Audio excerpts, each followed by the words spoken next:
Hey everybody, I'm going to show you a quick and easy way to fulfill almost any of the Black Armory Legendary Weapon Frame bounties. So the first thing you want to do obviously is go to A to 1 in the tower.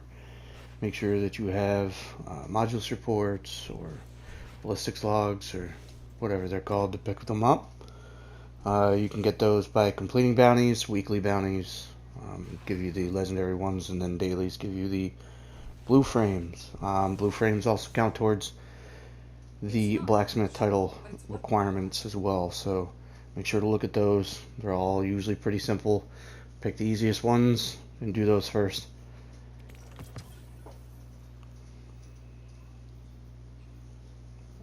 This sword is a really good one right now because next season that's going to be a good weapon, apparently.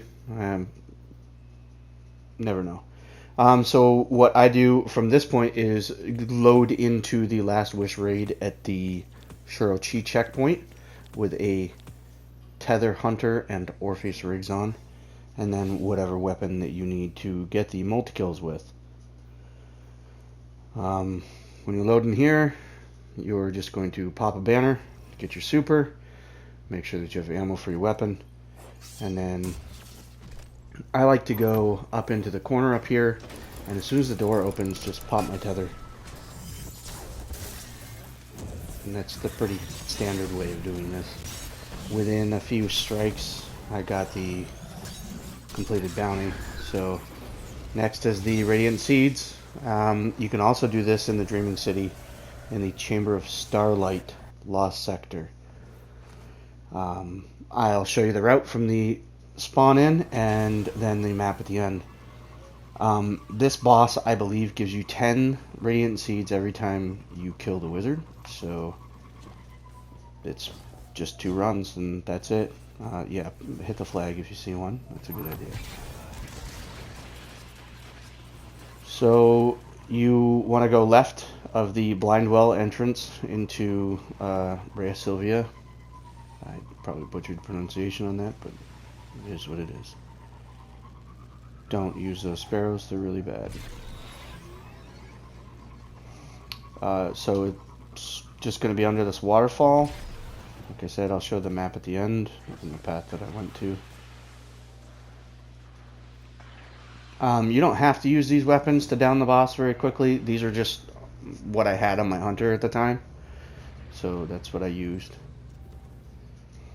Ideally what you want to do is run down here, and then there is a little outcrop of a rock. You run up on that, and then there is a little lantern post thing, and you can jump on that to then jump onto the balcony and pretty much just bypass the entire Lost Sector to get to the boss. That run wasn't really good at showing that, so I'll do it again and I'll make sure to point it out.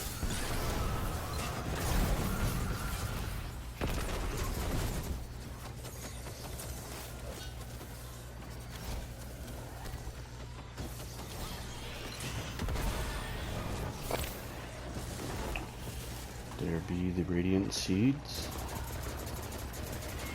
And you don't have to kill all these enemies, you just collect the seeds and then run back out. You don't have to collect this either, and I like to get all the glimmer I can, so I do it.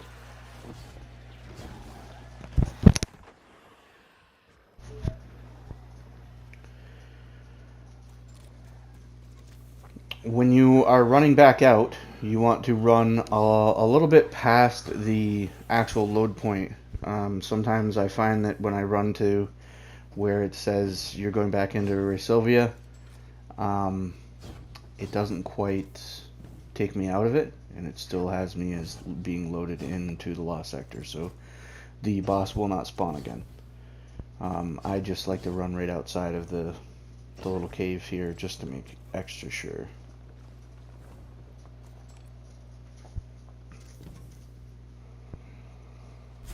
There are a few different loft sectors that you can go to also to get the 2 runs in, and that's it. There are some Lost Sector bosses that only give you like 4, and some of them that only give you 2. So this one's a guaranteed 10 every time. That's the little sconce or outcrop on the wall that you want to jump on. It's really easy if you time your hunter jumps right. Sometimes it takes a little bit of practice to do it, but once you get it the first time, you usually will have it for future time.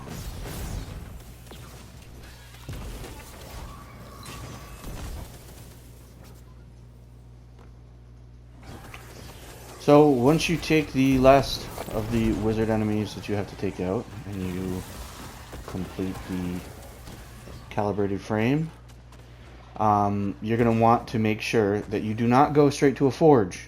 You have to go back to Ada. It's pretty, well known, but a lot of people, including myself, mess that up. Here's the route from the launch area over to where you need to be. So Chamber of Starlight, it's right there in Sylvia. You just go all the way up. There you go.